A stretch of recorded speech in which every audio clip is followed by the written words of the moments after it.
So students 7.2 हम लोग solve कर रहे थे। अब इसको मैं आगे आपको कंटिन्यू करता हूँ, जिसमें हम लोग सेक्टर पढ़ रहे थे, मतलब ग्रेविटीज के बारे में, एरिया ऑफ सेक्टर, और हम लोग लेंथ ऑफ आर्क, मतलब ग्रेविटीज का क्षेत्रफल, चाप की लंबाई, ऐसा कुछ हम लोग पढ़ रहे थे। तो अब मैं आपको आगे और कंटिन्यू करना चाहता हूँ, उसके एक दो सम्स में आपको और एक्सप्लेन करना चाहता हूँ, जिसमें हम लोग अभी सेक्टर की पेरीमीटर देखेंगे, मतलब ग्रेविटीज की परिमिति के बारे में जानेंगे। उसके बेस पे एक सम दिया हुआ है। क्या क्वेश्चन है? Radius of a circle is 3.4 centimetre. एक सर्कल है जिसका रेडियस कितना है? 3.4 centimetre. And perimeter of the sector is perimeter means perimeter of sector, कौन सा सेक्टर का लिया perimeter? P A B C, मतलब इस पूरे का पेरीमीटर मतलब परिमिति, मतलब 3.4 उसकी त्रिज्या है वृत्त की, और उस ग्रेविटीज की जो परिमिति है वो कितना है? 12.8 सेंटीमीटर। उसका perimeter P A B, area नहीं है, perimeter. Find area of P A B C. अब इसका मतलब तो आपको लास्ट लेक्चर में बताया था, पी डैश करके, मतलब सेंटर से डैश करके किसी आर्क को लिया जाता है, और साइड में एरिया, मतलब एक पूरा सेक्टर हो गया, और एरिया ऑफ सेक्टर, मतलब इस पूरे का मुझे एरिया निकालना है, मतलब ग्रेविटीज का क्षेत्रफल निकालना है। तो स्टूडेंट्स, सबसे पहले मैं आपको बता दूं, परिमिति मतलब, पेरीमीटर मतलब होता क्या है? कोई भी अगर आपको फिगर दिया हुआ है, उसका पेरीमीटर मतलब उसकी परिमिति बोला, तो उसका मतलब उसके एड्स का टोटल, उसके जो किनारे का टोटल लेंथ कितना है, उसका पूरा टोटल लेंथ। तो हम लोग को यहाँ पे perimeter of P A B C बोला है, मतलब मुझे ये टोटल लेंथ देखो ये। तो अगर मुझे पी ए बी सी का पेरीमीटर दिया हुआ है, मतलब पहले आर क्या दिया, आर इज इक्वल टू, मतलब आर मतलब रेडियस कितना दिया हुआ है? 3.4 सेंटीमीटर। और पेरीमीटर, पेरीमीटर मतलब परिमिति, perimeter of P A B C, ये कितना दिया हुआ है? 12.8 सेंटीमीटर। पेरीमीटर मतलब परिमिति, ग्रेविटीज की परिमिति दी हुई है।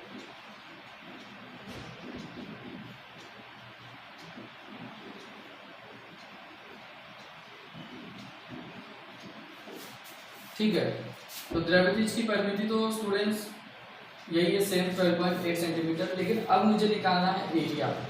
तो सबसे पहले मैं आपको बता दूं, अगर आपको एरिया निकालना है, एरिया ऑफ सेक्टर का दो फॉर्मूला होता है, θ/360 इंटू पाई आर स्क्वायर, और दूसरा है L इंटू R/2। तो थीटा दिया होता तो भी मैं फर्स्ट वाला फॉर्मूला लगा देता, θ/360 वाला। और अगर L मतलब आर्क भी दिया होता, रेडियस तो दिया ही है, लेकिन अगर आर्क, लेंथ ऑफ आर्क, मतलब कि अगर मुझे चाप की लंबाई भी दी होती, L का वैल्यू भी दिया होता, तो भी मैं दूसरा L इंटू R/2 वाला फॉर्मूला लगा सकता। लेकिन फिलहाल इसमें सिर्फ मुझे रेडियस दिया हुआ है। तो अब मुझे क्या करना होगा? तो जो दिया है उसके हिसाब से हम लोग करेंगे। पेरीमीटर दिया हुआ है तो पहले पेरीमीटर का फॉर्मूला लगाते हैं। तो पूरा पेरीमीटर देखो कैसे बन रहा है। पेरीमीटर अगर आप बनाते हो तो एक ये रेडियस हो गया, मतलब आर, एक ये रेडियस हो गया, मतलब आर, और ये सब लेकर तब पेरीमीटर मतलब एल। तो अगर पेरीमीटर को देखा जाए तो एक बार एल और दो बार रेडियस, अगर दोनों को प्लस कर दूं सबको, तो मेरा पेरीमीटर रेडी हो जाएगा। मतलब अगर since perimeter of P A B C, तो इसका फॉर्मूला क्या बनेगा स्टूडेंट्स? इसका फॉर्मूला बनेगा लेंथ ऑफ आर्क, मतलब ये ए बी सी, प्लस पूरा रेडियस, 2 टाइम रेडियस, 2r। अब मतलब वही आप हिंदी में लिखना है तो लिख सकते हो, ग्रेविटीज की परिमिति,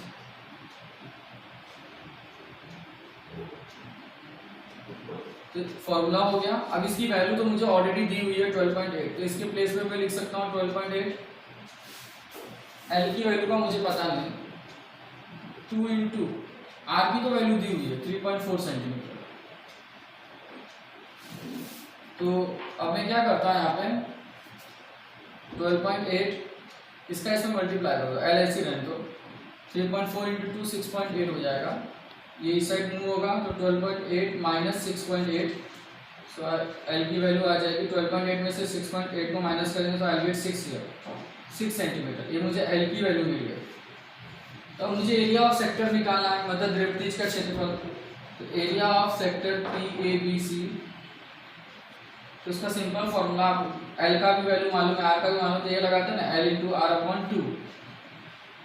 एल की वैल्यू क्या है? 6, इंटू आर की वैल्यू क्या है, रेडियस 3.4 अपॉन 2, 2 से 6 कैंसिल हो गया, सो गेट 3 और मल्टीप्लाई करो, 3 4 जा 12, 3 3 जा 9 और 1 10 centimetre square. So I hope कि आपको समझ में आया होगा। आप दूसरा तरीके से भी कर सकते हैं, जैसे अगर आपका एल मतलब लेंथ ऑफ आर्क, चार्ट की लंबाई मिल गई तो आप उससे थीटा निकालो, फिर थीटा निकाल कर आप जो है area of sector find out कर सकते हो, और ये सबसे इजी वे था। इस तरीके से करोगे तो और अच्छा रहेगा। एक और क्वेश्चन की तरफ हम बढ़ते हैं स्टूडेंट्स।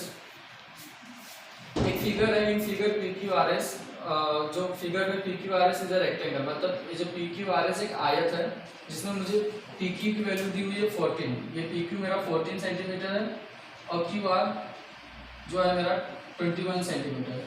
अब जैसा कि हम लोग जानते हैं कि अगर एक रेक्टेंगल मतलब आयत है तो इसके अपोजिट साइड तो सेम ही होंगे, तो अगर ये 21 है तो ये भी 21 हो गया, ये 14 है तो ये भी 14 हो गया।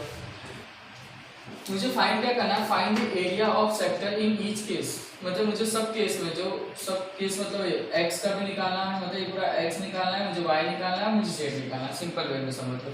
अगर स्टूडेंट्स मान लो अगर मैं इसको सेंटर लेता हूँ क्यू को, और ये मेरा ऐसा दिख रहा है, अगर मैं इसको पूरा सर्कल कर देता हूँ तो शायद आपको समझ में आएगा कि ये सर्कल हो गया, तो उस हिसाब से ये इतना सेक्टर हो गया, 2 रेडियस और ये आर्क।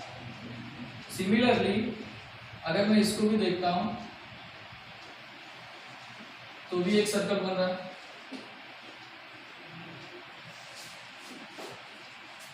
अभी मैं पहले x को फाइंड आउट करता हूं, अगर मुझे एरिया ऑफ x निकालना है।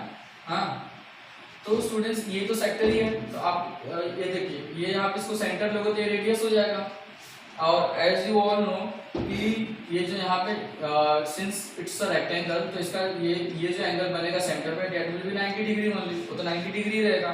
मींस थीटा की वैल्यू जो है फॉर एक्स, अगर मैं एक्स के लिए निकालता हूँ, मतलब एक्स के लिए theta is equal to 90 degree, और जो रेडियस रहेगा वही पी क्यू रेडियस हो गया उसका, तो radius is equal to 14 centimetre, मतलब त्रिज्या मुझे मिल गई यहाँ पे और थीटा की वैल्यू भी मिल गई है।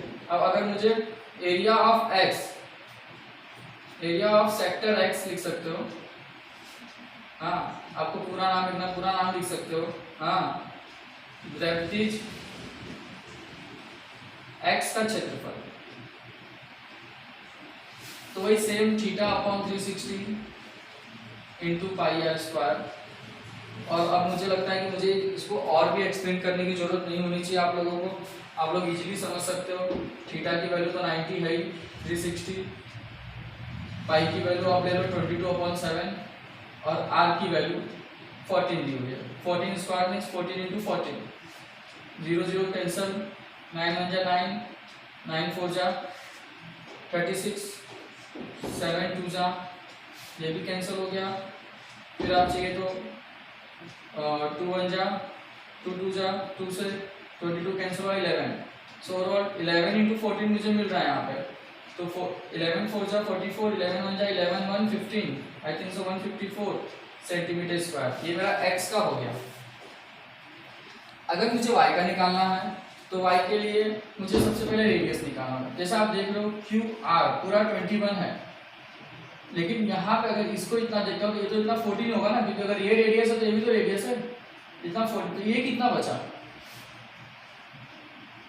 तो अगर आपको निकालना, आप इसको चाहिए तो यहाँ पे कुछ एम एन जो लेना है ले सकते हो आप अपने मन से, हाँ। फिर उसके बाद लीनियर तरीके से आप समझ जाओ क्या, वैसा इसको क्यू एम आर लीनियर हो गया, मतलब एक रेखी है, तो Q R is equal to Q M plus M R. Q R की वैल्यू पूरी 21 दी हुई है, क्यू एम की वैल्यू 14, और एम आर का मुझे पता नहीं, एम आर मतलब इसका रेडियस हो जाएगा छोटे वाले के लिए, वाई के लिए। फिर इधर आएगा माइनस हो जाएगा 14 प्लस 21 माइनस 14 तो 7 सेंटीमीटर, तो मुझे एम आर की वैल्यू मिल गई। तो अब ये एम आर की वैल्यू मिल गई, तो मतलब रेडियस मेरा जो हो गया वाई के लिए, आर हो गया मेरा 7 सेंटीमीटर, और थीटा तो सेम यहाँ पर भी 90 रहेगा।